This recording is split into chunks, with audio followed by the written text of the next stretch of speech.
Hello guys, welcome back to the channel. My name is Sonal Kundu and currently मैं first year student at Jadavpur university. और आज के video में मैं तुम लोगों के साथ शेयर करूंगा my 2 years of coaching experience eight FIITJEE. और इस वीडियो के अंत में मैं एक कंक्लूजन पे आने की कोशिश करूंगा कि ऑफलाइन वर्सेस ऑनलाइन कोचिंग में से तुम्हें कौन सा वाला चूज़ करना चाहिए। मैंने ऑनलाइन और ऑफलाइन दोनों कोचिंग ही कर रखी है, तो मुझे इस बारे में एक बेटर आइडिया है। तो मैं तुम लोगों को एक कंक्लूजन देने का कोशिश करूंगा कि अगर तुम दोनों ही अफोर्ड कर सकते हो, ऑनलाइन एंड ऑफलाइन बोथ, तो तुम्हें कौन सी तरफ जाना चाहिए। So let's start the video.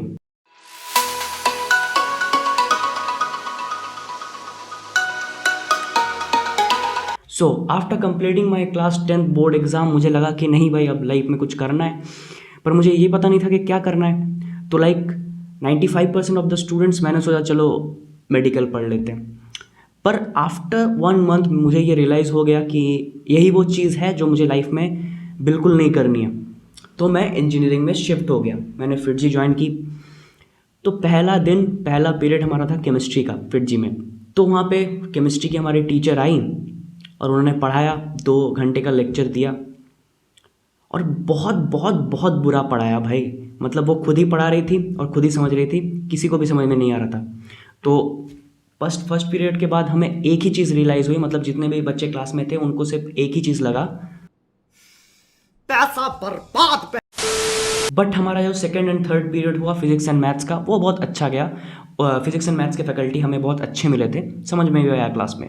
But through out phase 1 and phase 2 chemistry की फैकल्टी ने बहुत बुरा पढ़ाया और बहुत बेसिक चीज़ें पढ़ा के छोड़ दी। मतलब मेंस के लेवल तक तो गए ही नहीं, बेसिक एनसीईआरटी की चीज़ें पढ़ा के केमिस्ट्री में छोड़ दिया। तो वो एक बहुत बुरा चीज़ लगा मुझे। फिर जब मैं फेज़ 3 के बाद रिसप्लिंग हुआ और मैं रिलेटिवली एक अच्छे बैच में पहुंचा, तो मैंने सोचा कि चलो अब केमिस्ट्री का मुझे फैकल्टी का अच्छा मिलेगा। और मिली भी। इस बार जो मैम पढ़ा रही थी वो बहुत बहुत अच्छी थी पढ़ाने में, और हमें मैथ्स के टीचर भी अच्छे मिल गए थे, बहुत अच्छा पढ़ा रहे थे मैथ्स के टीचर। बट जो फिज़िक्स के टीचर थे हमारे, वो भाई मतलब फिज़िक्स पढ़ाते थे कि लोरी सुनाते थे, तुमको समझ में नहीं आएगा। फर्स्ट रो छोड़ के उनकी क्लास में सारी जनता सो रही होती थी क्लास में। तो ऐसे ही एक दिन फिजिक्स के सर ने नोटिस किया कि क्लास में एनर्जी बिल्कुल नहीं है, इंक्लूडिंग हिम। सो उन्होंने एक मोटिवेशनल स्पीच टाइप दिया 5-10 मिनट का, और उसके बाद उन्होंने पूछा क्या इसके बाद भी तुम लोग नहीं पढ़ोगे। तो भाई किसी ने रिप्लाई नहीं दिया और 2-3 बंदों ने ना अलग से बोल दिया। तो टीचर का बहुत गंदा कचरा हो गया था उस दिन, और मज़ा आया। पर एक चीज़ मुझे यहाँ पे फिटजी की अच्छी लगी कि जब मेजॉरिटी ऑफ द क्लास ने कंप्लेन किया कि हमारे फैकल्टी अच्छे नहीं हैं, हमें अच्छे नहीं लग रहे, तो उन्होंने टीचर रिप्लेस कर दिया, मतलब दूसरा टीचर हमें दे दिया। और ये सर बहुत अच्छा पढ़ा रहे थे।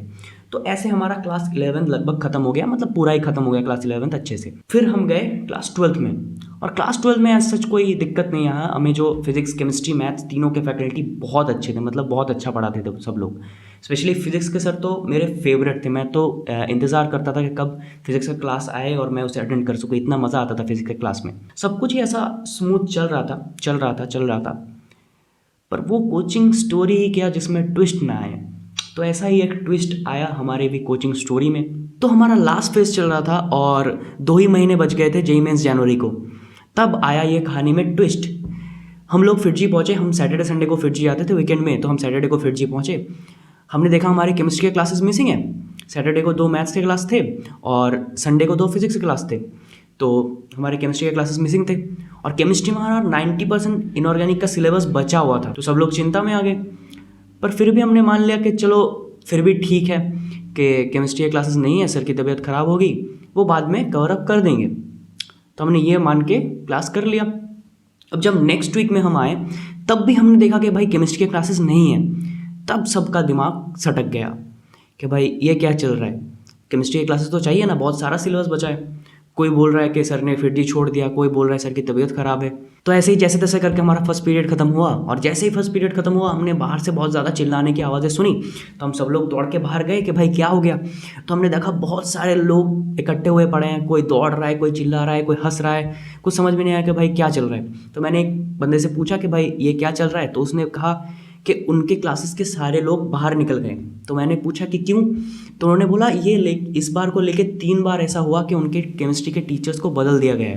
पहले जो टीचर थे वो बहुत अच्छा पढ़ा रहे थे, उनको बदल दिया।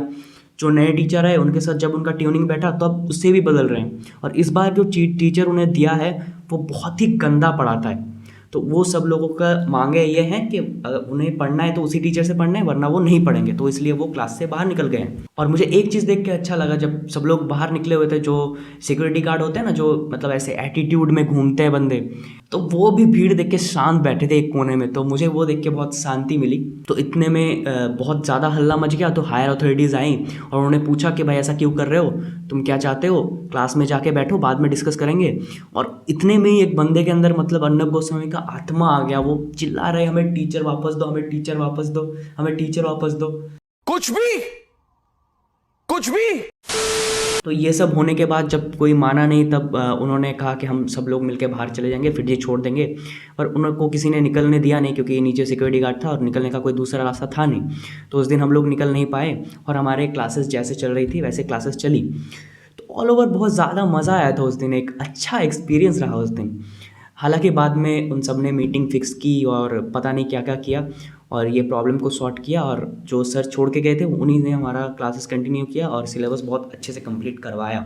एक्स्ट्रा क्लासेस दे दे के बहुत अच्छे से कंप्लीट कराया हमारा सिलेबस। अब बात कर लेते हैं उस बंदे के बारे में जिसके बिना दुर्गापुर फिटजी इनकम्प्लीट है, जो सबसे ज़्यादा इम्पॉर्टेंट काम करता है उस सेंटर में, जो कि है बिना रीज़न के चिल्लाना। तो हमारे वहाँ पे एक भरोसे वाले चचा थे, मतलब वो क्यों चिल्लाते थे किसी को पता नहीं, पर फिर भी वो चिल्लाते थे। तुम सेंटर में जाना और कहीं भी खड़े हो जाना, तुम्हें ये सुनाई देगा।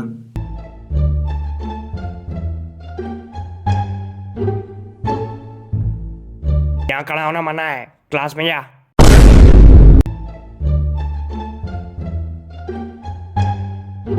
यहाँ खड़ा होना मना है, क्लास में जा।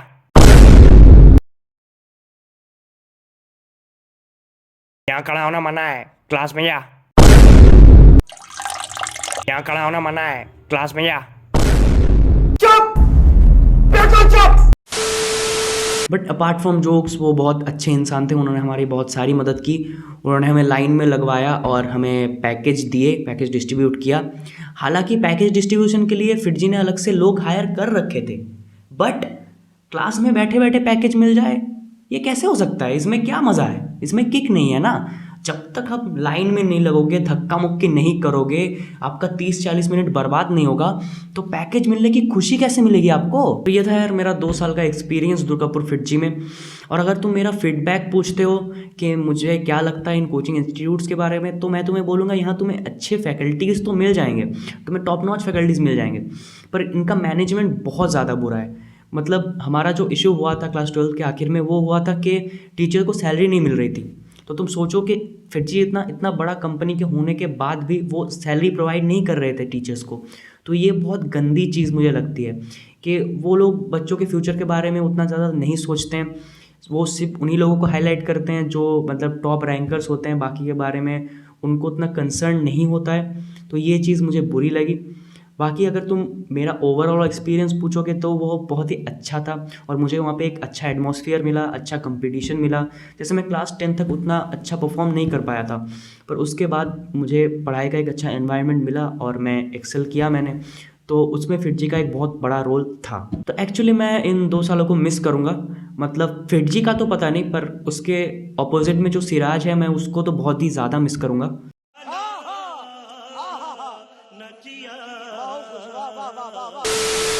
तो अब थोड़ा सा बात कर लेते हैं ऑफलाइन वर्सेस ऑनलाइन कोचिंग के बारे में। तो अगर तुम online and offline both coaching afford कर सकते हो, then go for offline coaching. अब मैं ऐसा क्यों बोल रहा हूँ? क्योंकि वहाँ पे तुम टीचर के साथ ज़्यादा इंटरेक्ट कर पाओगे, तुम्हें वहाँ पे ज़्यादा पर्सनल अटेंशन मिलेगा और वहाँ पे तुम्हें एक कंपटीशन का एटमॉस्फेयर देखने को मिलेगा जो तुम्हें ऑनलाइन में इतनी जल्दी से नहीं मिल जाता। और ऑनलाइन में क्या है ना कि तुम लेज़ी हो जाते हो कि तुम्हारा मन नहीं करता। मान लो तुम्हारे पास रिकॉर्डेड लेक्चर्स हैं तो तुम्हें देखने का मन नहीं करेगा, बट ऑफलाइन में ऐसा कुछ नहीं है। तुम्हें पता है कि तुम्हें क्लासेस जाना है, क्लासेस अटेंड करना है, तो वहाँ पे तुम एक रेगुलरिटी मेंटेन कर सकते हो बहुत आसानी से। इसीलिए मेरा मानना है कि offline is greater than online. But अगर तुम ऑफलाइन कोचिंग अफोर्ड नहीं कर पा रहे हो, मतलब ये लोग बहुत ज़्यादा फीस लेते हैं, मैं मानता हूँ बहुत ज़्यादा फीस लेते हैं, जो ओवरऑल एक्सपीरियंस ये देते हैं उसके हिसाब से ये फ़ीस वर्थ इट नहीं है। तो अगर तुम ऑफलाइन अफोर्ड नहीं कर सकते तो तुम ऑनलाइन में ही अपना प्रिपरेशन बहुत बहुत बहुत अच्छे से कर सकते हो। मतलब आज के टाइम में तुम्हारा प्रिपरेशन अच्छा करने के लिए तुम्हें एक ही चीज़ की ज़रूरत है, वो है डेडिकेशन। तुम अगर डेडिकेशन से पढ़ते हो, लेज़ी होने से बचते हो, तो तुम्हारे पास रिसोर्सेज की कमी बिल्कुल नहीं है।